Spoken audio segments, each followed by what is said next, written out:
Welcome to the Paraprofessional Series Module 7, Supporting Employable Skills.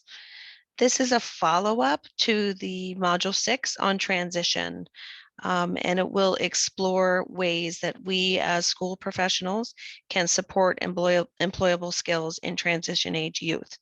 Again, my name is Doreen Milet, and I'm the Secondary Transition Tech at Schuylkill IU 29. Our mission at Schuylkill Intermediate Unit 29 is listed here. And essentially, we are doing whatever we can to provide the support to support current programs and maybe work towards improving programs and new initiatives. So I'm one of 5 tech staff at Schuylkill IU 29, and we are here to support the districts with all their special education needs. The objectives of this module are centered around the following tasks. It is my goal to help you to learn the difference between hard skills and impact, or what's commonly known as soft skills. Also to learn the top 12 impact skills that employers are seeking in today's workforce, and learn how to support students as they develop and enhance those impact skills. So you have a very important role as a paraprofessional in helping students achieve what is necessary to be successful in the workforce once they leave, or if they're employed while they're in high school. Part 1 is centered around the 2 different skill types that we're going to compare today. First of all, we're going to talk about hard skills, okay? So hard skills are definitely something that employers are seeking, and they want you to have experience for each job, no matter what job they have. These skills are extremely important, but they are not the only skills that are needed for success in the workforce. The hard skills are specific, concrete, professional abilities that you can either perform or you can't. So they are things that you are taught to be able to do. And you can learn. Some of the jobs that you may go into don't require you to have specific skills when you first get the job, but they will actually teach the skills that they want you to have with some on-the-job training. I'm going to give an example from my husband's work. He is an independent contractor, and if the time comes that he is searching for someone to help with a job, he is really, really excited when he finds a young person or an employee that is able to read a tape measure accurately.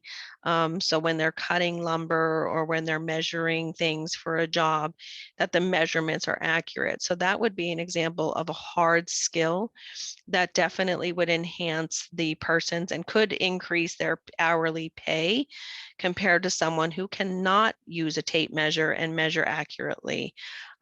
He may accept someone in the job that doesn't measure accurately, but they learn how to do it and they improve. And sometimes he's had workers that just don't improve, they don't learn. And then they're asking for an increased hourly rate. And he says, "Can you do more today than you did when I met you?" And sometimes the answer is no. So that means there is no hourly rate increase. So those are skills that are specific to the role, and you can either do them or you can't. So that helps you decide what kind of position you would want to take. So these hard skills, you can usually learn at school or through on-the-job training, like I said. And pretty much once you learn that skill, it's a skill that you carry with you for life. If you don't use the skill for a time period, you may end up needing to relearn it or refresh your memory. But pretty much it's what they say, like riding a bike, that once you learn how to ride a bike, it's something that you'll always be able to do unless something physically changes in you. But these are the hard skills. Okay, so that's the first type of skill that's really important in gaining employment. The next skill that we're going to focus on, and this will be the majority of the module, and I'm going to go into detail for each of the skills. They're what are commonly known as soft skills, but a title that I learned at a conference I was at that I prefer better than the soft is impact. Okay, so these are the certain skills or capabilities that employers look for when they're hiring people. So research is actually showing that the person's impact skills can be just as good of an indicator of a person's job performance as the hard skills they possess. And I believe the impact skills can actually be even better than the hard skills that I just described a moment ago. The impact skills are the skills that make a person pleasant to work with and a valued member of the team, no matter where they work or what they do. So these are not those specific hard skills that I talked about, like measuring a tape measure, but these are more about the personal qualities that you possess, the attitude that you possess, the verbal and nonverbal behavior that you perform and exhibit, and your personal habits.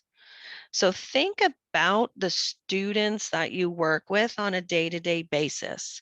And what are some of the personal qualities that make that student enjoyable and pleasurable to work with? Maybe there are some personal qualities that are not very desirable, that you have to work closely with the teacher to try to do strategies to overcome those behaviors. What about attitudes and tones of voice and the nonverbal behavior? When I think of these and I look at this list of impact skills, I think of my own children and being a parent to them and trying to model for them the best that I can be. And sometimes I'm not always great at it. Sometimes I'm not having a great day. Sometimes I'm tired and maybe my attitude is bad. Maybe my nonverbal behavior is not the best it could be. So these impact skills are skills that fluctuate based on our own health and well-being, but they can either make or break you in a job. Um, as I talked about before with the impact skills, maybe maybe my husband would hire someone that doesn't know how to measure because they're really, really polite. They're really, really willing to listen. They're willing to try. They're willing and they have very good personal habits. They come to work on time. They're not always on their cell phone. They don't smoke. They just are good in the workplace. So someone like that is employers are willing to work with them, maybe a little bit harder to learn those hard skills. So this was part one, and I would like you to take a moment now to go back to your anticipatory guide and answer the question or questions that are related to part one.